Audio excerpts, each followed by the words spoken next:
Welcome to the deep dive.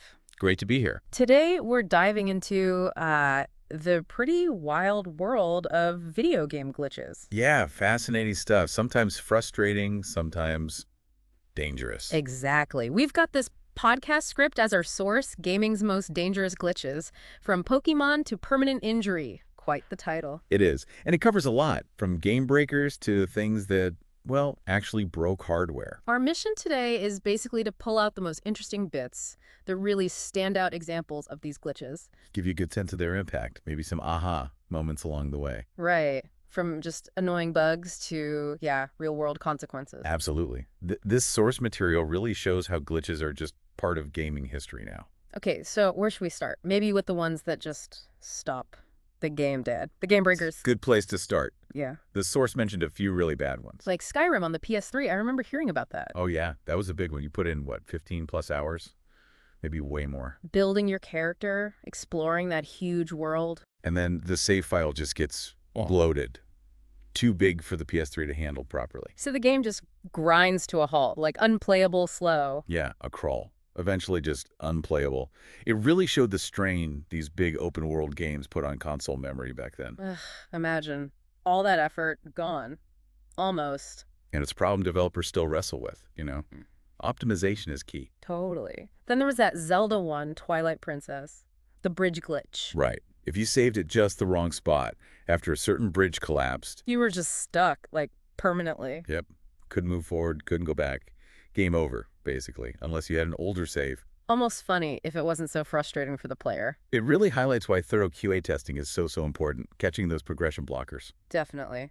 But then, worse than losing progress in one game, Soul Calibur 3rd. Ah, the memory card wipe. Now that was devastating. It didn't just corrupt the Soul Calibur save, did it? No. It could potentially wipe the entire memory card, all your saves. Yeah. For all your games. Whoa. Okay, that's next level. All that progress. Maybe hundreds of hours across different titles. Just gone. Because of one glitch in one game. Can you imagine? That's brutal. It's like the game itself attacked your data. It really is. But, you know, the stakes get even higher. We're talking glitches that reached out of the game and into the real world. Hardware damage, kind of stuff. Exactly.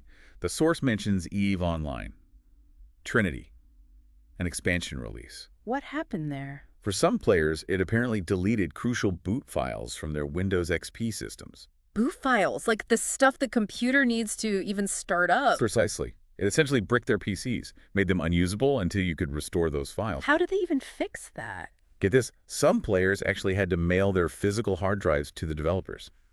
CCP games. No way. Mailing hard drives, that sounds archaic now. Right. In the age of digital downloads and remote support, almost unbelievable. Okay, that's bad. Then there was Myth Second. Myth Second, Soulblighter. Developed by Bungie, actually, before Halo. What was its deadly sin? The uninstaller.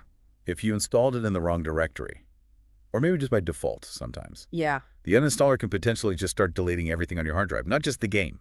Everything. Your whole hard drive? Oh my God. That's catastrophic data loss territory. Huge risk. Yeah. Bungie had to issue apologies, patches, replacements. A real mess. You really see how software and hardware are linked, don't you? A simple uninstall gone wrong. And the potential for serious unintended consequences is just there. What about that Tony Hawk one, Thug 2? That wasn't hardware damage, was it? No, but it is. And really annoying if you were on the receiving end. Shows how even simple systems can be exploited. And it touches on that online gaming culture, right? Glitches being weaponized. Unfortunately, yeah. Sometimes for laughs, sometimes not. Okay, let's shift gears. A huge franchise known for glitches. Pokémon. Ah, yes. Gotta talk Pokémon. MissingNo. It's practically a legend. Right. From Red and Blue. Technically a bug, a dangerous one that could mess up your save. It also let you duplicate items, right? Like rare candies. Exactly. That was the trade-off. No. Risk corrupting your Hall of Fame data, but get infinite Master Balls or whatever. So players use the glitch, knowing the risk. Absolutely. That's a classic example of emergent gameplay. Players finding something unintended and running with it. It says a lot about gamers, doesn't it? Willing to poke at the edges. Definitely. Resourceful, opportunistic sometimes. And the glitchiness didn't stop there, did it? The source mentions Scarlet and Violet, too. No, newer games still have issues. Scarlet and Violet had problems with memory leaks, apparently. Memory leaks. That's the game not cleaning up after itself in the system's memory. Pretty much. It uses up more and more RAM over time until, bam, it slows down or just crashes. Leading to lost progress, maybe corrupted saves again. Especially bad if you're shiny hunting for hours. Exactly. It's a reminder that even now, complex games are really hard to make totally bug-free. Patching is just standard now. True. And what was that other red-blue bug? The zero damage one? Oh, that was just weird. If an attack calculation resulted in exactly 0 damage, It wouldn't just do 0 damage, it would miss. yeah, the game would register it as a complete miss. Just strange logic. How does something like that even happen in coding? Bizarre. Who knows? Sometimes these quirks just slip through. Okay, now for the creepy side. Right. The source mentioned glitches that were less broken and more unsettling. Yeah, where it crosses from technical issue to just weird or even scary. Assassin's Creed Unity. Oh, the faces. I saw pictures of that, set during the French Revolution. And character models would sometimes load without their faces. Just eyeballs and teeth floating in a head shape. Talk about uncanny valley. Instant horror vibe, even if unintentional. Totally. Just grotesque mannequins walking around. And FEAR too, with Alma.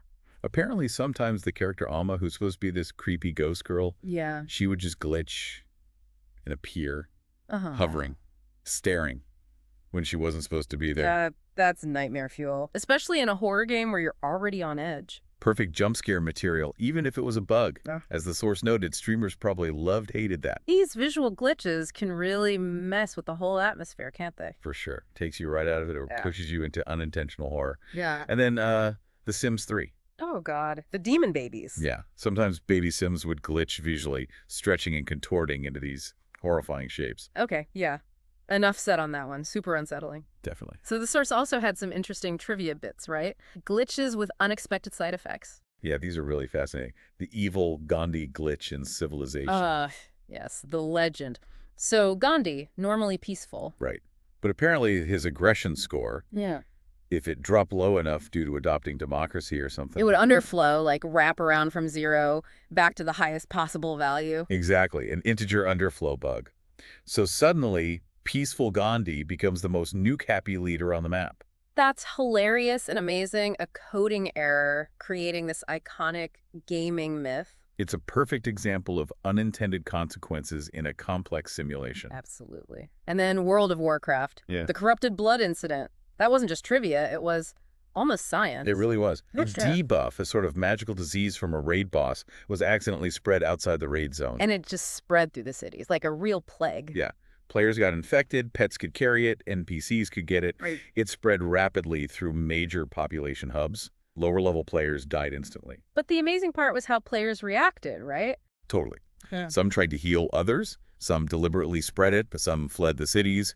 Others tried to set up quarantines. It became an accidental simulation of a real-world pandemic response. Exactly. Epidemiologists actually studied the event. It gave them unexpected data on how populations react to outbreaks. Wow, from a video game glitch. That's genuinely mind-blowing. It shows how these virtual worlds can sometimes reflect or even inform our understanding of the real one. Pretty incredible. So, okay, we've covered a lot. Game breakers, hardware killers, creepy crawlies, even accidental science.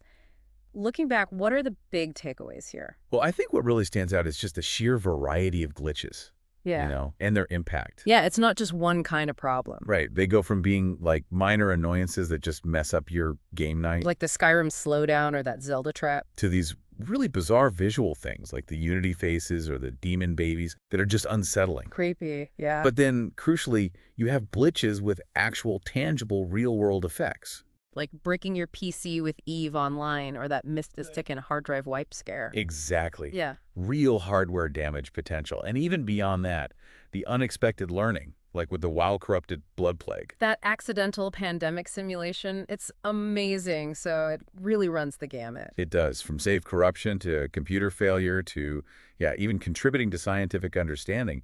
These errors can have surprisingly broad consequences. It really makes you think, doesn't it, about the future? How so? Well, the games are getting so much more complex now, right? Yeah. Way more interconnected. Definitely. Online features, persistent worlds, Massive player counts. And then you have things like the metaverse concept starting to emerge, trying to blend digital and real life even more. Right. Blurring those lines. So considering all these glitches we've talked about, from the simple to the system breaking, what kind of unforeseen glitches might we run into in those future systems?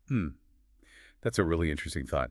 If a glitch today can wipe a hard drive or model a pandemic, What could a glitch do in a deeply interconnected, maybe even physically integrated metaverse-style future? yeah, what are the potential impacts when the virtual and real are even more tangled?